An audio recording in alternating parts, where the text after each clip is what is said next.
For added safety for all passengers, the car is fitted with several airbags throughout. Let's take a look at where they're located. The driver's airbag is located in the steering wheel.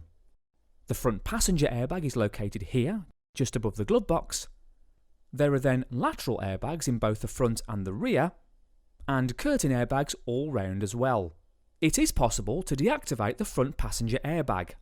You can do this using the car key to turn it to the off position. It's worth noting that airbags will only be deployed if the ignition is on. Once deployed, they will not redeploy in the case of a subsequent accident.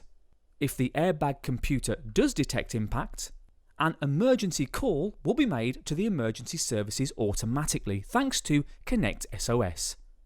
Citroën.